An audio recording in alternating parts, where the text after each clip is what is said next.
1000 round के लगभग लोग बताते शिकायत की थी, गोली चला था यही कोइलवर में, कई लाशें गिरी थी, लाशों को भी छुपाया गया था। लेकिन आज एनडीए सरकार में गोली नहीं चल रही है, कानून का डंडा चल रहा है। कोई भी वर्क डिपार्टमेंट के अंदर अगर जो इस तरह के लोगों का मनोबल प्रत्यक्ष या अप्रत्यक्ष बढ़ाने का प्रयास करेंगे तो हम सत्ता में रह करके भी सुशासन की लंबी लड़ाई लड़ूंगा। नमस्कार, आरएन खबर पे आपका स्वागत है। मैं हूं दीपक प्रियदर्शी। बिहार में माफिया क्या अब व्यापारी बन गए हैं? अब बिहार में अपराध की गति कम हो गई है? क्या क्राइम कंट्रोल हो गया है? ये बातें हम नहीं बल्कि बिहार के उप मुख्यमंत्री विजय सिन्हा कह रहे हैं। उनका कहना है कि सुशासन के राज में माफिया लोग अब धीरे धीरे व्यापारी हो गए हैं। वो जो बिजनेस कर रहे हैं, वो जो व्यापार कर रहे हैं, उसमें रोजगार के अवसर पैदा हो रहे हैं। देखिए, आज विजय सिन्हा ने एक प्रेस कॉन्फ्रेंस की। बिहार में राजस्व कितना आया, रेवेन्यू कितना कलेक्शन हुआ, उसकी पूरी जानकारी वो पत्रकारों के जरिए बांटने की कोशिश कर रहे थे, पत्रकारों को दे रहे थे कि बिहार में कितना रेवेन्यू कलेक्शन हुआ। और उन्होंने साफ कहा कि रेवेन्यू कलेक्शन या फिर सरकार के कामकाज में अगर कोई भी बाधा पड़ेगा, चाहे वो बारी हो या फिर विभाग में काम करने वाला आदमी, उस पर एक्शन होगा, उसे छोड़ा नहीं जाएगा। क्या कहा विजय सिन्हा ने, वो सुनिए। से उसमें माफिया अपराध के दुनिया का सरगना बनता था, आज एनडीए की सरकार में माफिया अब सरगना नहीं, माफिया अब व्यापारी बन रहा है और अपने लोगों को, बिहार के नौजवानों को रोजगार का अवसर में भागीदारी कर रहा है। क्योंकि अगर जो माफिया अपराध के सरगना बनते तो नरसंहार होता, उन्माद फैलता।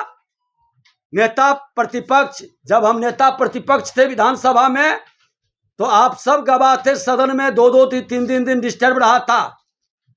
1000 राउंड के लगभग लोग बताते शिकायत की थी, गोली चला था यही कोइलवर में, कई लाशें गिरी थी, लाशों को भी छुपाया गया था।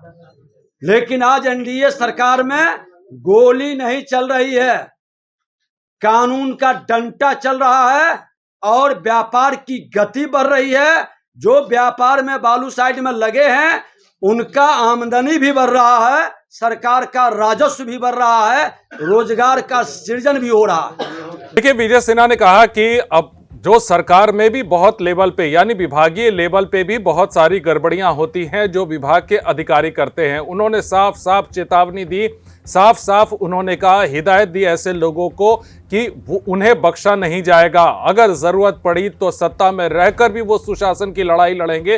विजय सिन्हा ने कहा कि ऐसा निर्देश करप्शन को लेकर, भ्रष्टाचार के खिलाफ प्रधानमंत्री नरेंद्र मोदी, नीतीश कुमार, गृह मंत्री अमित शाह, इन सब का है। तो ऐसे में किसी भी सूरत में भ्रष्टाचार को बर्दाश्त नहीं किया जाएगा। क्या कहा विजय सिन्हा ने, वो सुनिए। सरकार का नुकसान करने वाला राज्य का हितैषी कतई नहीं हो सकता। कोई भी वर्क डिपार्टमेंट के अंदर अगर जो इस तरह के लोगों का मनोबल प्रत्यक्ष या अप्रत्यक्ष बढ़ाने का प्रयास करेंगे तो हम सत्ता में रह करके भी सुशासन की लंबी लड़ाई लड़ूंगा और ऐसे लोगों को कतई स्वीकार नहीं करूंगा। मुख्यमंत्री जी, प्रधानमंत्री जी का निर्देश स्पष्ट है और आज हमारे गृह मंत्री जी ने कहा है कि भ्रष्टाचार की मानसिकता का पतन और अंत करने का यही समय है और सही समय है ये 2025।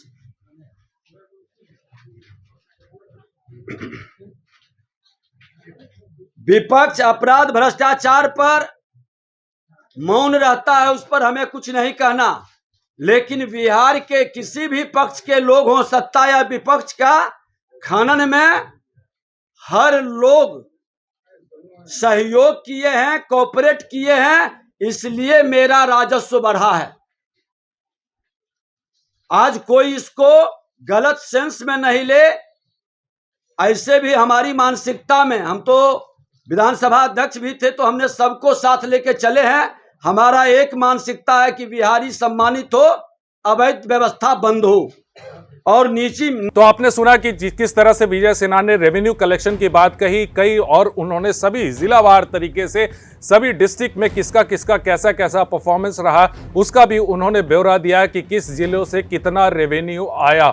लेकिन उन्होंने साफ तौर से कहा कि सरकार के भीतर या सरकार के बाहर भी अगर कोई गड़बड़ी करने की कोशिश करेगा तो इसे सहन नहीं किया जाएगा। इस वीडियो को देखने के लिए धन्यवाद।